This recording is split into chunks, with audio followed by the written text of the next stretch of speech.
Channel 918 here at Jack's Adder House. So to all those who might be watching in their apartments, welcome to you also.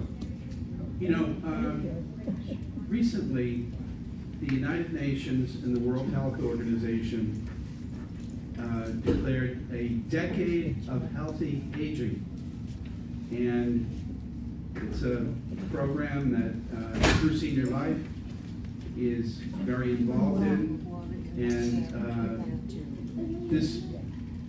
the talk we're having today is part of that whole effort of healthy aging and thinking about a decade of healthy aging.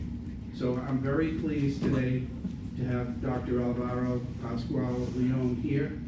He has been working with us and really leading the effort for Hebrew SeniorLife as part of this healthy aging initiative. And we're going to have a lot more programming coming up over the next year and into the future as part of this effort. And you may recall we've already had a couple of events here at Jack's Adder House focusing on this really worldwide effort. So as you saw on the flyer and we mentioned, Dr. Pascual-Leone is a professor at Harvard Medical School, and you're also working with Beth Israel Deaconess Hospital, and but even better with the Hebrew SeniorLife Marcus Institute for Aging Research, which is part of Hebrew SeniorLife. And as a lot of you know, we've worked with many times over the years as they've conducted studies. We've had a lot of success getting residents to volunteer and participate in those, and we're looking to continue doing that in the future. So with that, let's give a nice warm welcome to Dr. Pascual-Leone, and thank you again for coming. Thank you very much. Can you hear me okay? Can you hear me now? So thank you very much to Steve and to all of you for the opportunity to be here. It is my pleasure to be here on behalf of the whole team that I'll tell you a little bit more about. I am a neuroscientist, so I study what makes our brain function properly and how can we help it function better. But I'm also a practicing neurologist, and I'm going to try to tell you today about a very practical side of things, what we all should be doing in order to maintain a healthy brain. Now, most of us, as we think about optimizing health for something, generally take it for granted.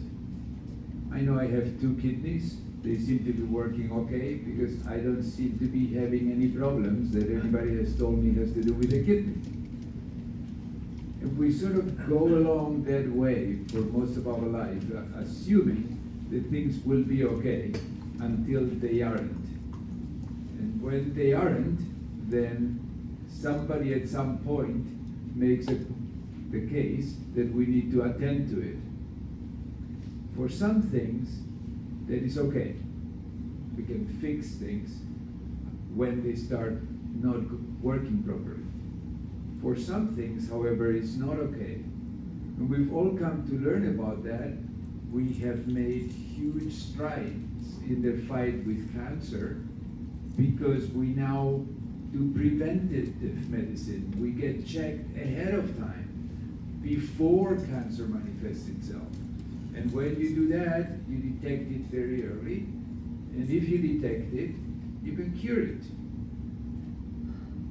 The point I'm going to try to leave you with today is for the brain, we need to do exactly the same. We need to address the brain, pay attention to the brain before problems happen, before a stroke happens, before Parkinson's disease develops, before dementia happens. Because if we wait until those things happen, the consequences are much harder to treat.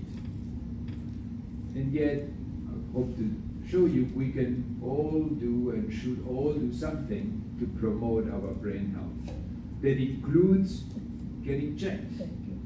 not reacting to when problems are, but proactively getting checked. So that's the topic of today. Now, why that focus?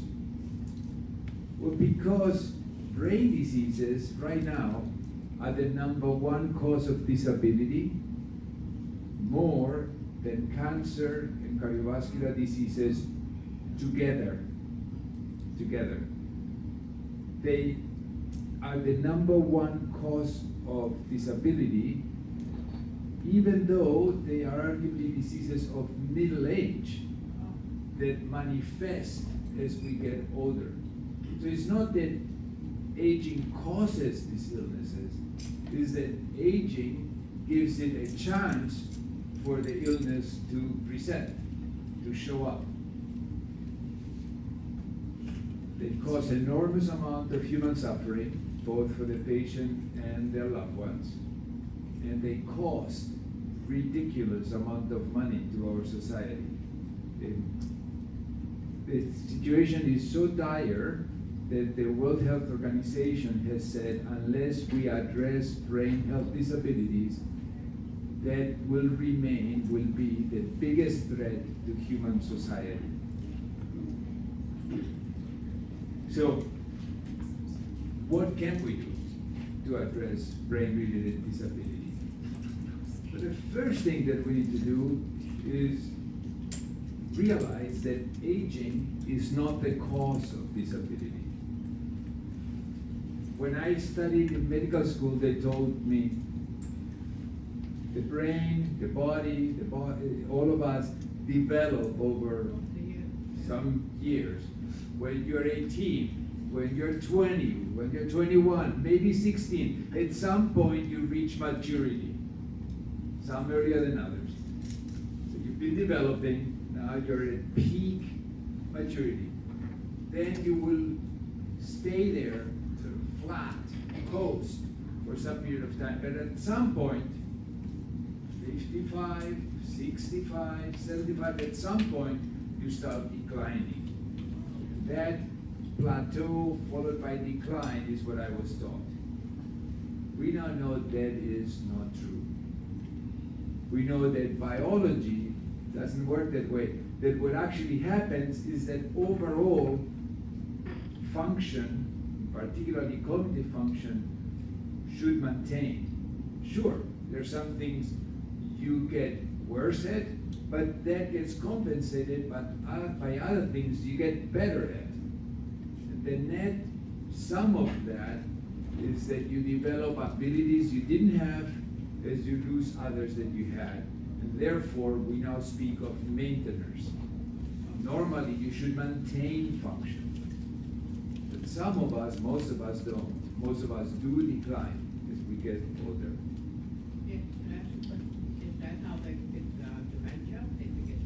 I'm going to get to dementia, so hold the thought. Thank you for that. So the point now is simply that there are people that maintain overall function, others that decline, and what we now know is that we should not expect to decline. Instead, if you're declining, there is some pathology affecting your brain. So if overall your capacity is going down and nothing is compensating that, then there is some illness.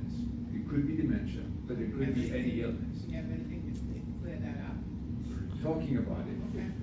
The reason why we're talking about it is because we all have the capacity to promote our brain, we call it reserve, our brain capacity to cope with that pathology and prevent the decline.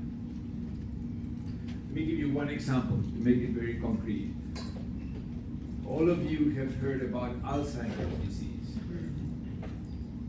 Most of you think if you have Alzheimer's disease, you got dementia. And all of you who think that would be wrong.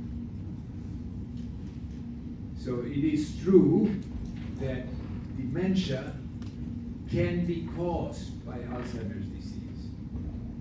But if you take people with Alzheimer's disease, 1 in 4 of the people who has Alzheimer's disease never develops dementia because of their particular reserve. So 1 in 4 people has enough whatever capacities in the brain to cope with the damage that Alzheimer's disease can do and not to lose cognitive abilities. I always tell students I want to be that one. Because if I develop Alzheimer's disease and they found out I had it when I die and they do an autopsy and they tell my wife, you know what, your husband had Alzheimer's disease, she'd probably say, I do that. But aside from that, if I never showed anything in my life, it never impaired what I had, who cares? Right? This is the same as if you pass because of whatever and they say, you know, you had cancer. Well, if it didn't affect my life, I'm sort of okay with that scenario.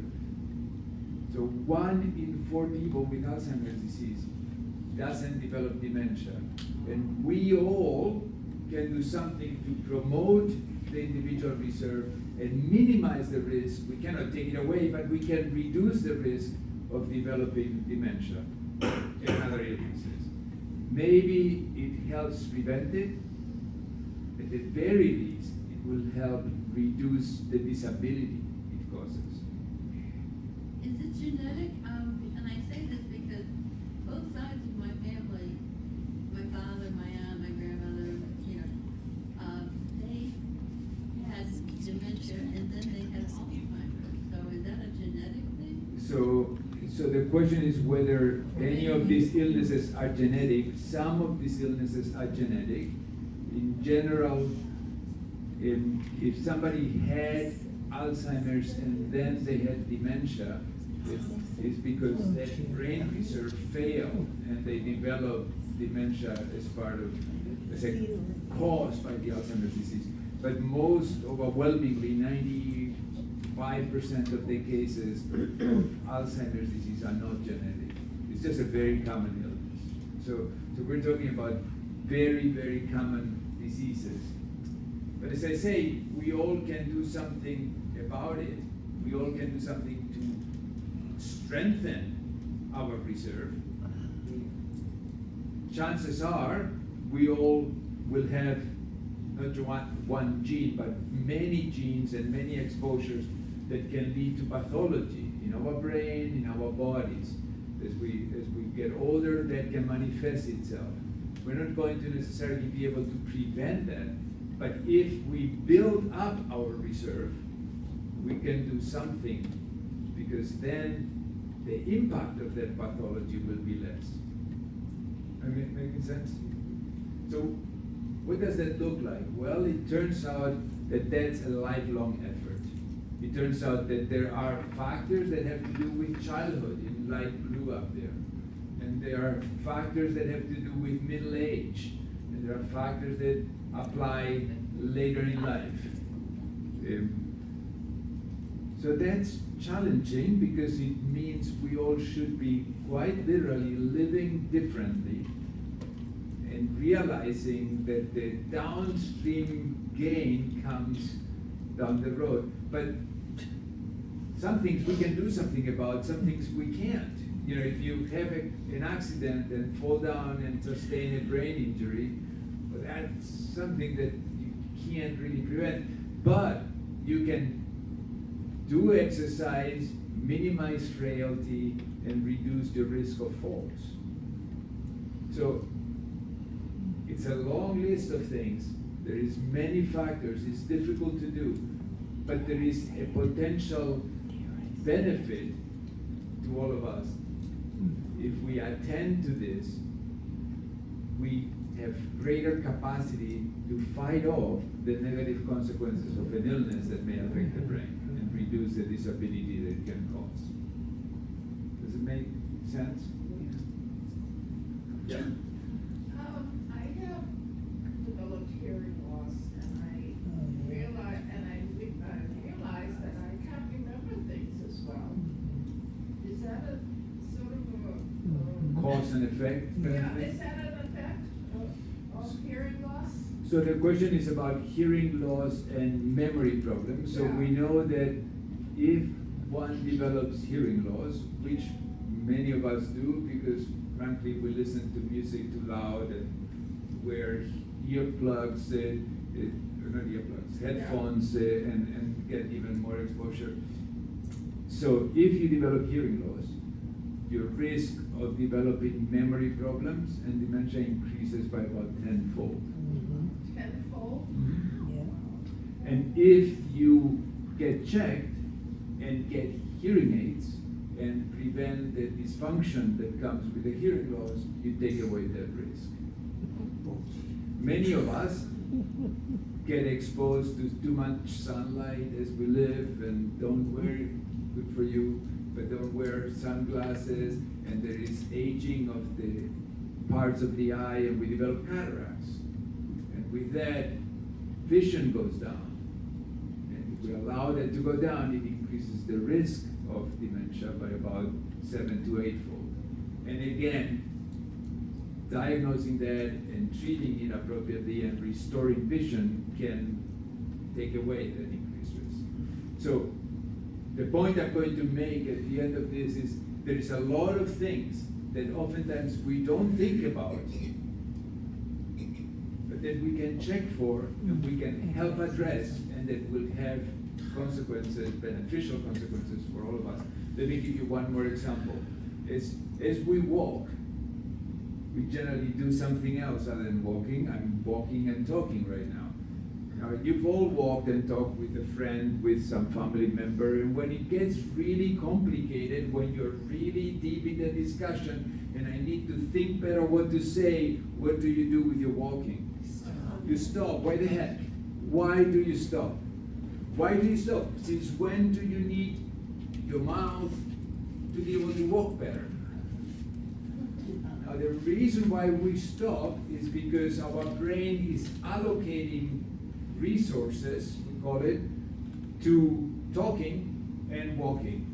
Talking and walking. You can't do both at the same time. It's just switching really, really fast and really efficiently, so efficiently that we don't notice. But if the switching capacity of the brain gets faulty, you can do both, and you stop. And if you don't stop, you have a risk of falling, which is worse. So, if we measure the walking speed of somebody, if we use technology like these gizmos to know when I'm walking and talking, do I slow down? This device knows. Yes. So if we use technology to capture these kind of things, we can capture how our brain is doing way before any problems develop. What about when my daughter tells me, Mama, you can't talk unless your arms are going? Yeah. So what about if gesticulating and talking, right? It's an Italian thing. It's an Italian thing, and as a Spaniard, I relate to that. I have the same thing, and that's who you are. And it may not be who my wife is, but if you being who you are start gesticulating less, that's probably something relevant. So these measures, these things we're talking about, are very, very personal. It's about the trajectory of any one of us over time that we need to capture. You had a question back there? Yeah. I'm surprised that I don't see diet up there. Thank you. So, Yeah. so the question is about diet. Mm. The issue is that diet plays a big role in body mass index. So it turns out there is very little evidence that any one thing you can eat or not eat makes a difference. But how much you eat and exactly what type of stuff you eat makes a big difference. I can see from your gestures that you don't believe it, and I'm sorry you don't, but it's true. I'm listening to all kinds of things about Alzheimer's, and that food and what you eat can make it better, even in later stages can make it a lot better. Yeah. Well, why wouldn't, if you ate healthy to start with, not get it? Well, so If you're eating properly. Yeah, so there is a lot, you're absolutely right, there is a Yeah. lot out there that claims Mhm. that if you eat certain things, you can cure Alzheimer's even. Mhm. In fact, they're making billions of dollars with that. And it's a very, very profitable industry, including supplements. If you eat more of this supplement, and more of that vitamin, and more of Y vitamin, it's going to cure you all. My point is simply that there is no scientific study demonstrating that there is evidence of any one supplement making a difference. There is a lot of evidence that if you eat a balanced, what generally is called Mediterranean diet, so with all that implies, including no butter and more veggies and more greens and more food, and eating as little as possible to not lose weight rather than as much as possible to not gain too much, which we often do. So if you eat the right amount of overall the right mix, that makes a very big difference. And yes, we should start that very early. But unfortunately, we haven't found one nutrient or supplement that makes a radical difference yet. This is not me saying, this is what the data show. I mean, it's just that. Medicine in general isn't into food, period. I'm stuck on something here. Because what you said is the opposite way, I think. You said that Alzheimer's goes into dementia. Now, I think the opposite. I always thought that dementia went into Alzheimer's. Can you clarify that? I'm a little. Yeah, thank you for the question. So what is the relationship between Alzheimer's and dementia? So again, let me first start by saying what is dementia. Dementia means that one has difficulties in more than one cognitive domain. That's the first thing you need to have. Now let me explain what cognitive domain means. A cognitive domain can be memory, or can be finding words, or can be being oriented, finding your way around, or can be paying attention, or can be detecting how many people, counting how many people are here. So any one of those things are different cognitive domains: language, attention, memory, visual spatial abilities, making decisions. So you need to have more than one cognitive domain affected. Requirement number one. Number two, it has to be getting worse. So if you have a problem and it's been stable for 20 years, that's not dementia. That's whatever, but it's not dementia. If you have a problem in memory and word finding and attention and it's been getting worse, that goes in that direction. And the third thing that it requires, it has to impact your daily life. Because of these problems that have been getting worse, I cannot do these things I like to do. When those three things are true, you've got dementia. But it doesn't tell you why. You could have dementia because of a deficit in vitamin B12. You could have dementia because your sleep is completely messed up, because you have depression, or we have Alzheimer's disease as a possible cause. So dementia is just a description clinically of certain problems. Alzheimer's disease is one possible cause for those problems. It is the most frequent cause of dementia, is Alzheimer's disease. About 60% of the cases of dementia are due to Alzheimer's disease. And so to your question, Alzheimer's disease starts before dementia ever shows up, by about 15 years before. So when people develop dementia, they have had Alzheimer's disease for 15 years. That's a big take-home message I'm going to make. I'll come to again and again later today. Because think about it this way, we have in the worst case scenario 15 years to do something about it so that it doesn't manifest, it doesn't cause the dementia. Does it help clarify the difference? Yes. Could you explain the difference between Alzheimer's and vascular dementia? Thank you. Yes. So Alzheimer's versus vascular dementia. So dementia, we're clear. There's lots of causes for it.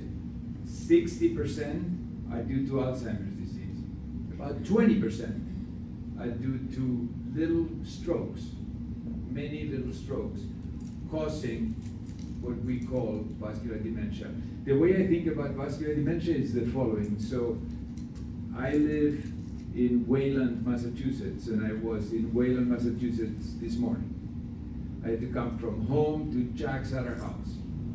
There is just about 50,000 ways to come. If one of those ways, 93, is closed up, is blocked because somebody spilled something, it's not a big problem. And it doesn't make me happy because it's the straight way to come here. But I can come a different route and it doesn't add much time. That's exactly what happens in our brain with little strokes. Little strokes are like a blocked road. The white matter of the brain are the roads, and if you have one little stroke, you have one road blocked, and your brain can find alternative routes. Not a big deal. But if you have one road block and another and another and another and another, and if they are right next to each other, all of a sudden I need to find a detour that is really cumbersome, and it starts adding a lot of time. And if I have a lot of thousands of little roads blocked, all of a sudden I might as well have damaged Jack's other house or have damaged my house because I'm not getting there. There is just no way to find a way. But they're silent, so there's no way to know that you've had 10 little strokes. There is a way to Still- know. There is a way to know. There is a way to know. So it's a great question. So those little strokes are silent. Indeed, most of them are. Again, think about the example I was saying about driving. If I'm driving on 93 and right now, by sheer chance right now, the spill that I was talking about happens and my road is blocked, then you have symptoms, right? So there is the possibility of having symptoms with a little stroke. But like with traffic would happen, the street just got blocked in front of me, I turn around and I find an alternative route. And our brain does exactly that. So you can have symptoms from a little stroke and you generally recover. And most of the time, just like you were saying, you have no symptoms. However, we can do brain MRIs, we can do brain imaging, and find out how many little strokes one has had. So since we're at What it, would cause you to do that if they're all silent and you're not aware of it in the first place? the fact that we need to do a checkup of our brain periodically, that's the take-home message from this. So thank you for that. It's exactly the great question. And to more to the point, there are risk factors. So if you have atrial fibrillation, if you have diabetes, if you have hypertension, if you get older, those are risk factors for little strokes. So the question I was going to ask is, by show of hands, we've done the study, I know the numbers.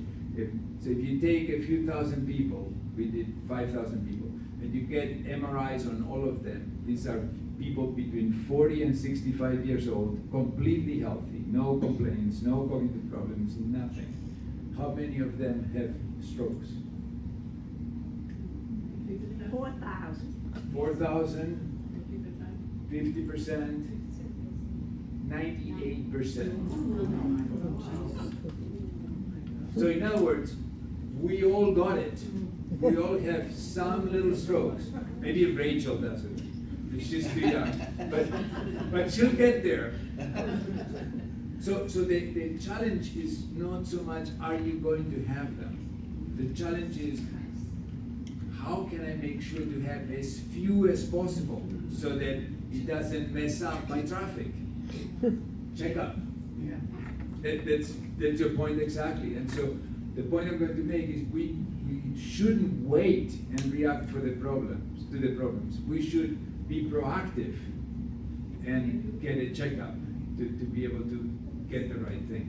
Because something as simple as a statin to reduce lipids, a control of blood pressure, and a baby aspirin reduces the risk of strokes, if you need it. I want to ask you, how do you prepare for something like that? Don't Take another pill. You'll be You all don't set. repair, so you need to anticipate the problem, that's exactly what you're making. Anticipate the problem and address, reduce the risk. There are things we can do to try to compensate and repair, but they're way, way, way less effective. So it makes a big difference. Tell you they're gonna get dementia. People are buying Oh yeah, and none of them work. them. Now it works. Yeah. I mean, it's a very important topic, right? So I think if we all are understandably so worried about the risk of dementia because it takes away the essence of who we are, that we would want to find something that really takes away if we have the problem. Can I take this one miracle cure? Unfortunately, we don't have that yet. I hope we will, but we don't have it yet, and so it's more complicated than They're gonna live another 10 years. that. Yes. So you're suggesting to continue taking baby aspirin? I used to take baby aspirin, and then some friends' doctors told them they didn't need them anymore, they were old enough. So they stopped and I stopped, so you're telling me to go. I got great news from you. You are so old. that, you know. No, to me, that's not a good argument for health. I think that the reason why they probably were told that is not so much, jokes aside, because of the age argument. It's because there is data now to suggest that for the heart, Yeah. for the heart, a baby aspirin doesn't prevent heart attacks as much as we used to think. And so if you're taking it for heart, then you probably don't need it. Or if I'm taking it for. But the evidence for strokes, at the very least, is not there.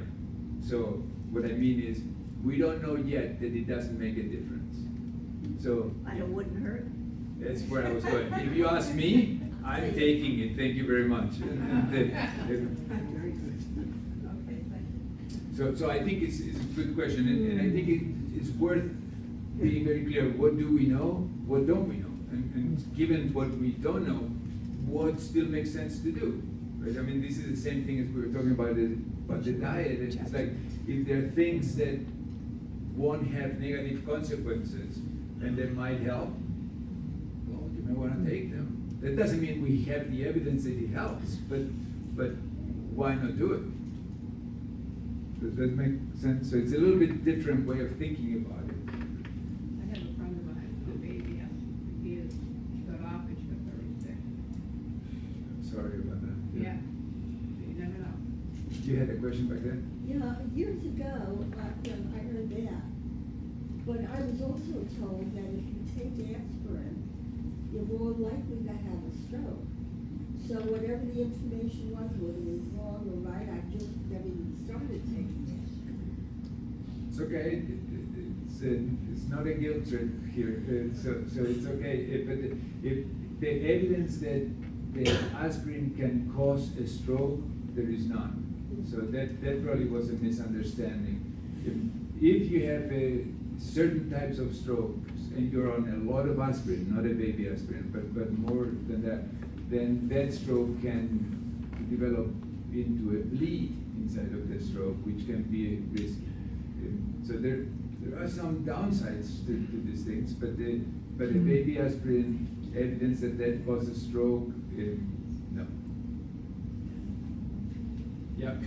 I thought a bleed was evidence of a stroke. I didn't know there was other kinds of strokes. So there's fundamentally two types of strokes. The most common type of stroke is what we call an ischemic stroke. It basically means there is a lack of blood supply. You clog up a tube. If you clog up the tube, the rest of the tissue that would normally receive blood from that tube dies. That's called an ischemic stroke. If the little tube bursts, then it bleeds into that tissue, and then you have a hemorrhagic stroke. Okay, so what we've been talking about is this. The current approach to brain health is reactive. So, in other words, all of us are living alone, are living alone, and are doing as well as we can. And maybe it's harder for me to find words, and my accent is becoming more prominent, but it doesn't bother me. And my children tease me, but it's sort of in good spirit, and I don't make much out of it. And they're not sure really whether I'm more forgetful or not, and so we continue to go along. And at some point, on average, many years down the road from symptoms developing, it becomes clear, there's something wrong with Dad. And so they muster their courage to eventually break the news to me, and I say, you guys are full of it, and I don't pay attention. Do you think it's because we're living longer and we're grabbing all this wisdom and knowledge, and we don't know where to put it? We don't want to deal with it. So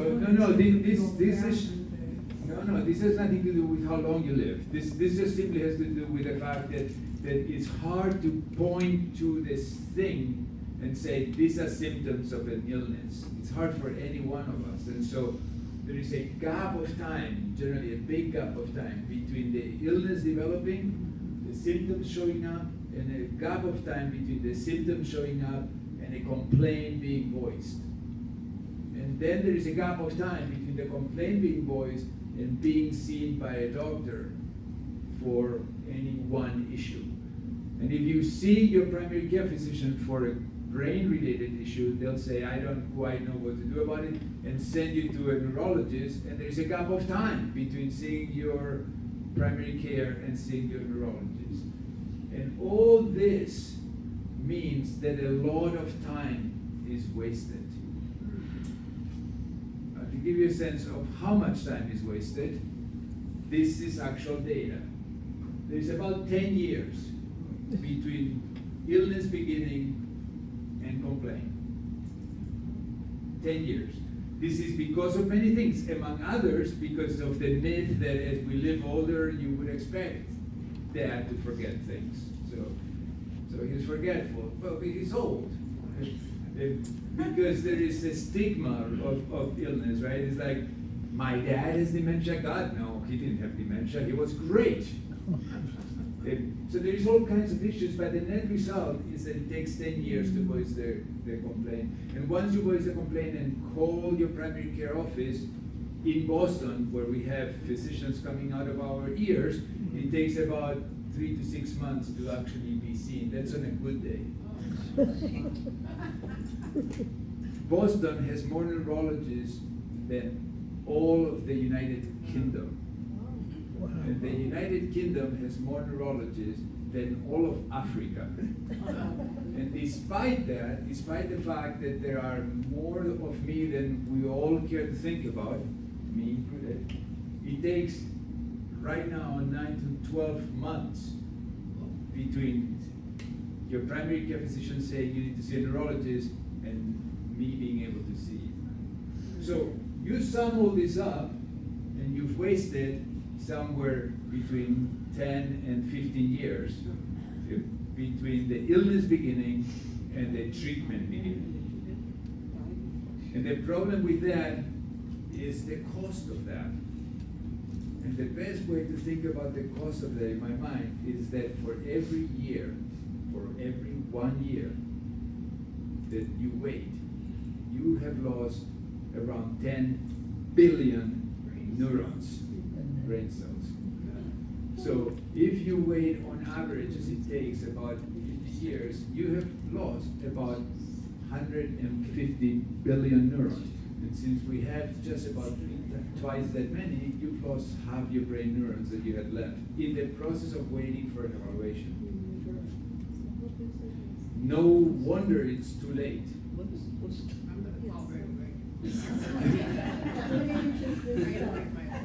You had a question? Is there any data to say which country has less dementia or? Yes, there is. Yes, there is.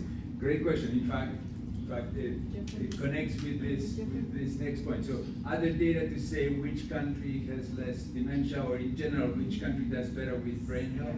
So the first thing to think about would be, if we invest more in healthcare, it should do better, right? Not so.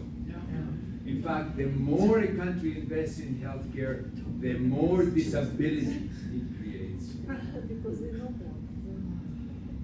Right now, Steve was referring to the decade of healthy aging. Right now, for every 1 year that we extend lifespan by investing in public health and in medicine, so for 1 extra year of life any one of us has, what we really buy ourselves is 9 months of disability.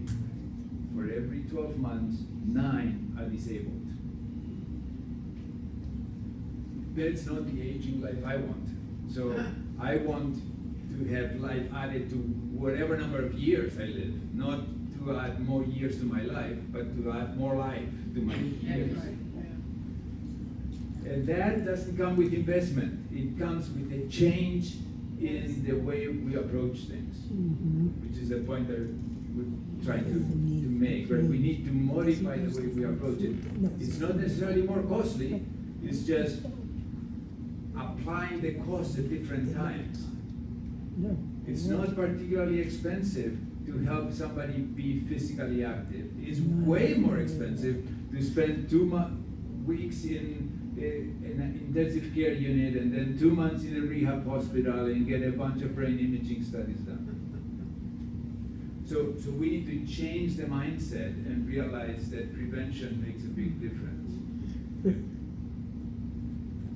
We need to basically think about it this way. Right now, we're waiting for symptoms to develop and then start treatment, and it has limited impact, some, but limited impact. That's the traditional approach. But we know that the symptoms are consequence of an illness. Dementia is consequence of Alzheimer's that has been going on for a decade, or multiple strokes that have been accumulating for a decade, or Parkinson's disease that has been going on for many years, or epilepsy, or whatever else. So there was illness well before symptoms developed, and before illness developed, there was health. So if we focus on promoting brain health and promoting the capacity of the brain to fight off the illness, we are transforming the brain health approach, we're transforming healthcare, and we're sustaining health, preventing disability in all of us. That's the idea. But it requires testing, because any one of us, for me, I'm coasting along. I think I'm doing fairly well. My kids are not particularly nasty yet, and my wife, she still puts up with me, so presumably I'm doing okay. But at some point, I have the risk of an illness starting. And if it starts, I will start sloping, losing abilities, and it will take a chunk of time, that's the point I'm trying to make, for us to realize, hey, you need to be seen, and it'll be too late. So if we wait for the symptoms to develop, it's too late. What I need to do instead is to get checked frequently, so that we know, where is Alvaro? And if there is one time point where I'm a little off, we should try to do something about it. Detect early, intervene early, and prevent the declining slope. Yes? So, are you referring to the early intervention would be an MRI, a brain MRI? There would be a testing. The interventions, so an MRI might be part of what you need to go through to assess how your brain is, but the intervention would be getting attention for a sleep apnea, or getting hearing aids, or doing physical activity, not for the heart, also for the heart, but for the brain, which looks a little bit different, and to do that 3 times a week or 4 times a week, and getting social activities in a different realm so that one gets new challenges for the brain. Because one of the things that happens as we all get older is we enjoy the things we do and we do them well. That is not good for the brain. That is a grooved path. It's enjoyable. But what you want is to put new challenges to your brain. I always like to read and play chess and crossword puzzles. We'll continue to do that, and we'll call that hobbies.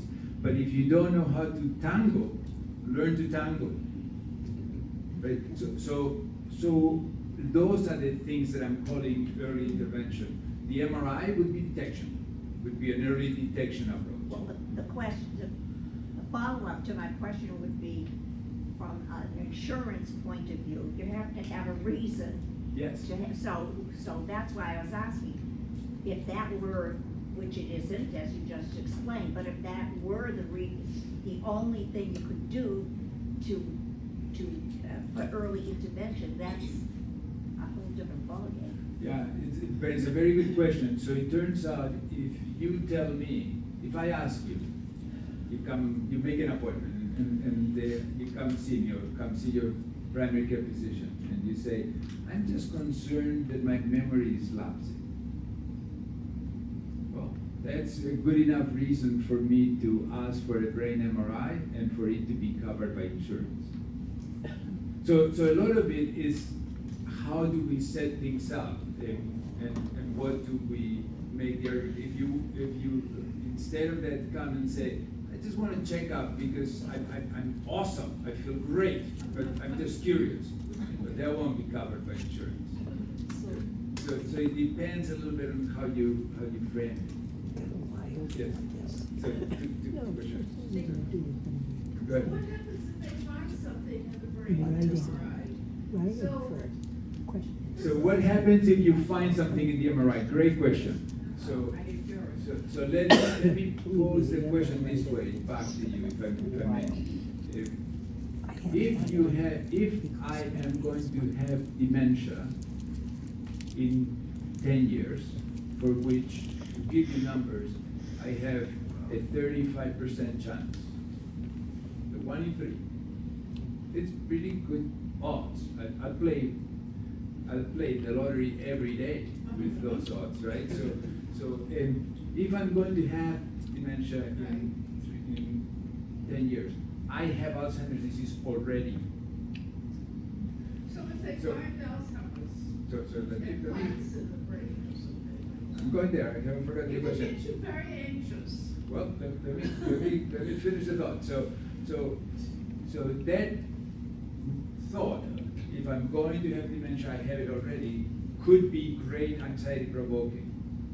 But if I find out and I start doing something about it that can reduce the risk of developing the dementia, at the very least, I have the ownership, I have the agency that allows me to make life choices, including prepare my family, prepare my plans, and so forth. And we know those things, at least I showed you, those things make a difference.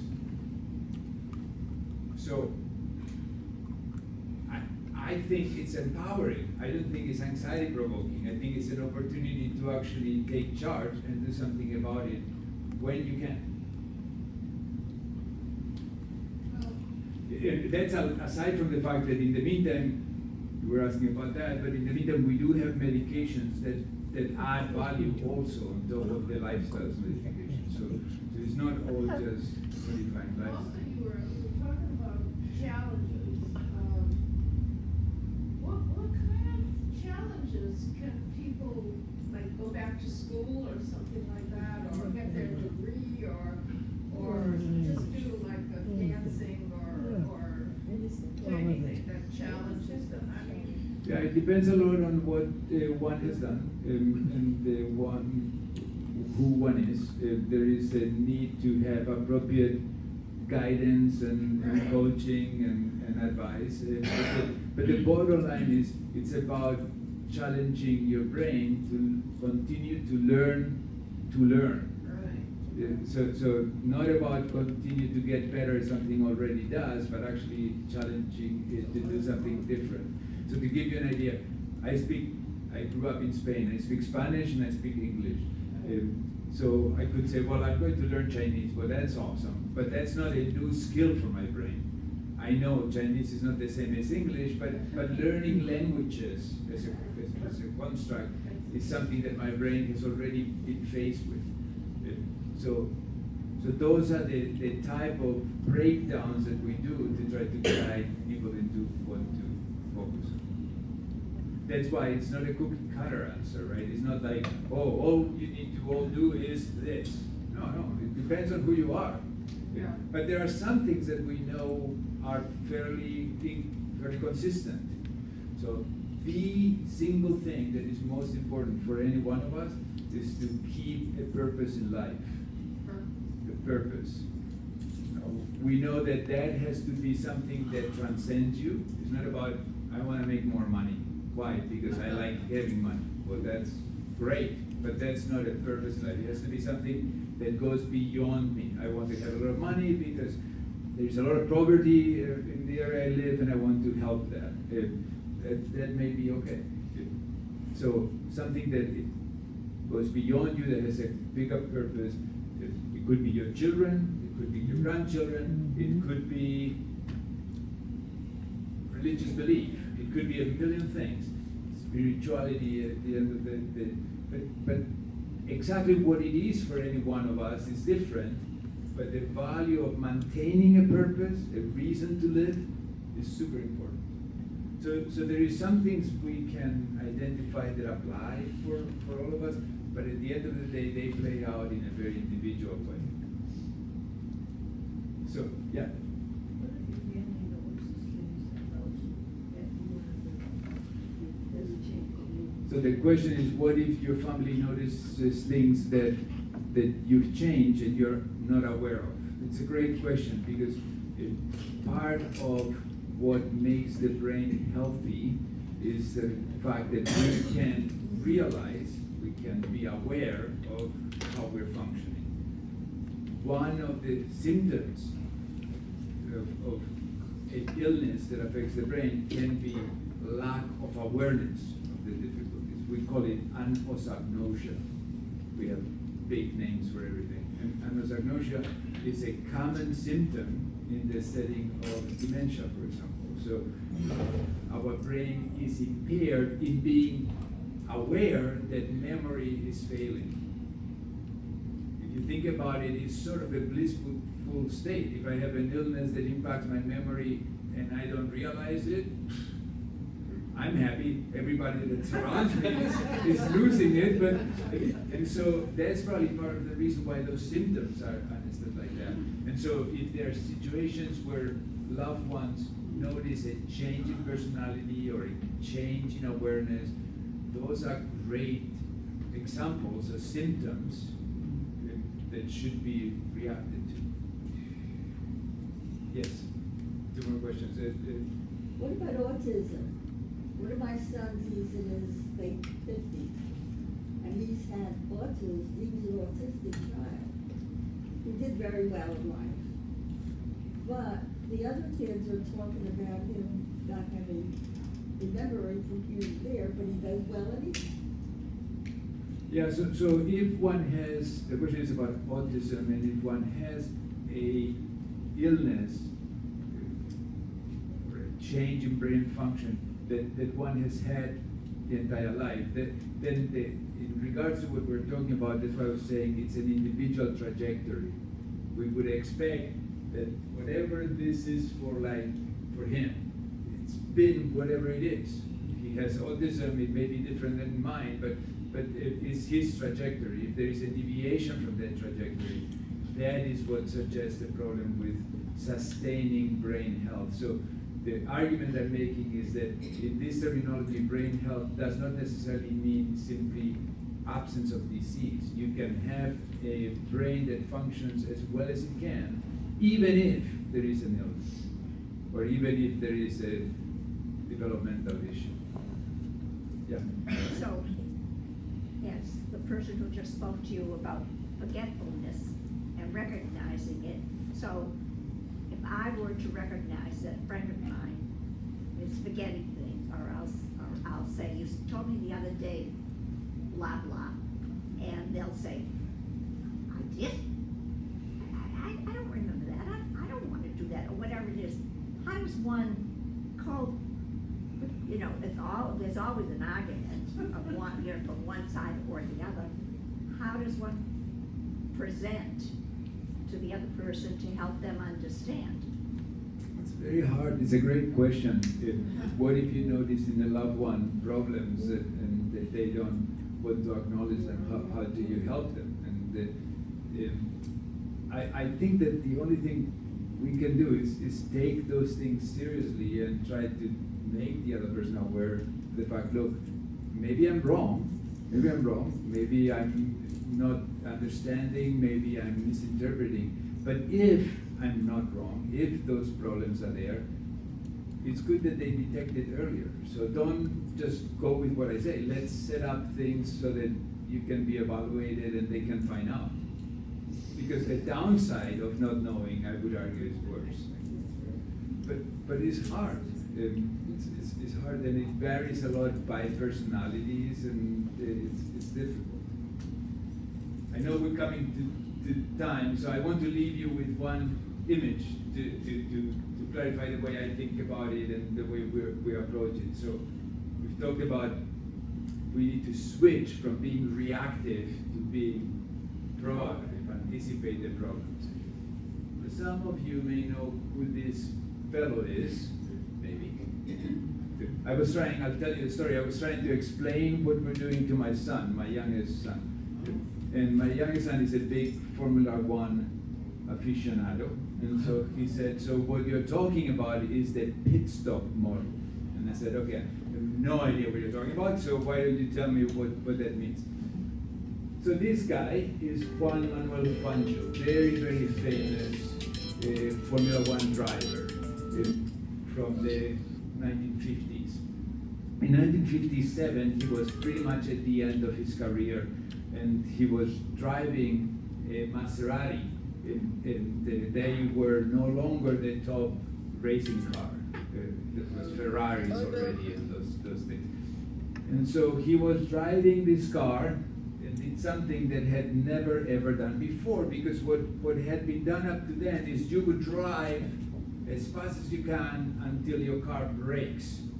And if your car breaks, your mechanics would jump into a wagon, come out, tow your car, you would step out, generally light a cigarette, and wait around, and hopefully they'll fix it, and you'll jump back in the car and you try to catch up. By that time, so much time is lost that you have no chance of winning if your car breaks. Fangio was driving along and called in with the radio, with a little radio, to his team and said, I'm coming into the pit lane. They said, what's wrong with the car? Nothing. They said, you don't come in if there's nothing wrong with the car. Because yes, I am. I am coming in because I'm ahead of everybody else, and I'm coming in and you're changing my tires and you're checking my oil, and I'm going to bolt out of there and they won't get me. But if I keep going and my car breaks, they'll get me. So I'm coming in to prevent the problem. Wow. Never had been done before. He won the Nürburgring, even though he was not supposed to. And there was a little young engineer there who owned a racing team called Glenn Wood. The team is the Woods Brothers racing team. And he looked at that and thought, that's interesting, smart fella. I can implement that. And so a few years later, for the Daytona 500, with a not very well funded, not very fast car, for the first time, they went out racing with a plan ahead of when you're going to stop. God forbid your car breaks. If it doesn't, after so and so many turns, you stop, and after so and so many, you stop, and after so and so many, you stop, to prevent problems. And they won the Daytona 500. It was such a splash that Ford, very powerful at the time, bought them up. And so the rest is history. Today, Formula One races, all car races, are won or lost by the efficiency of the pit stop. They're very short, very planned, very targeted, and prevent the car from breaking down. So what we need is a pit stop model for brain care.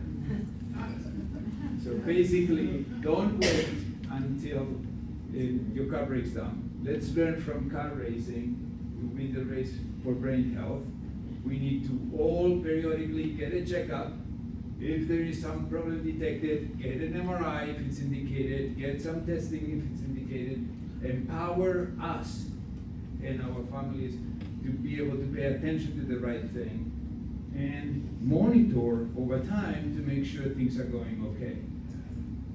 Technology can help a lot for that because it's a very sensitive way to assess it, and we can basically, in doing so, remain in health and minimize the risk of health problems. And to get that going at Hebrew SeniorLife, one of the things we have set up is a healthy aging initiative. So the idea that we can capture these things for all of us, and we can establish a trajectory for all of us, and we can learn by doing that,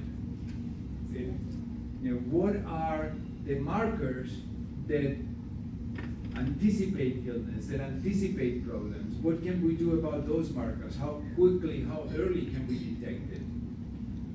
And we want to do this assessment yearly, once a year, quick, where you are, so that you don't have to travel around.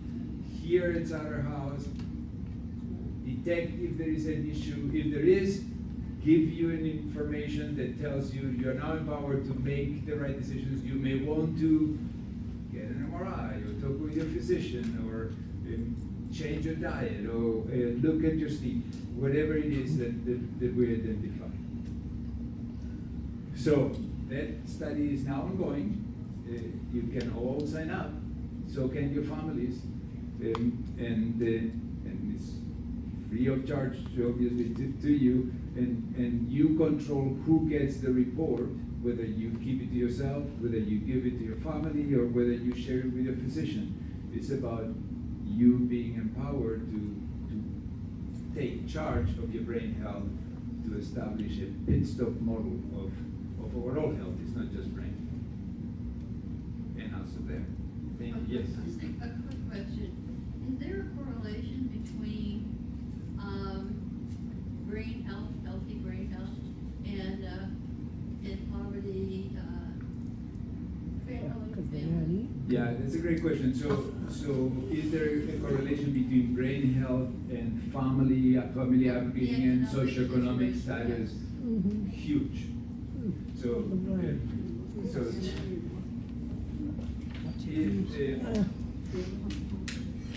if you look at the population level, the reason why this thing here is marked as birth and early life has to do with upbringing, socioeconomic status, minority situations that put additional stress on the developing nervous system and can cause significant problems. And it's complicated, right? In part it has to do with nutrition, in part it has to do with access to education, in part it has to do with time with your loved ones, because they may be supporting the family, but they may be strapped for time and working and have less free time. So there is a lot of factors, all of which are relevant. And for some people, those are the cards dealt with, and at an individual level, you may not be able to do much about it. As a society level, we need to do something about it. There is a huge public health challenge. Take away 3 and talk about it. Thank you all very much. Hope you all sign up for this study. And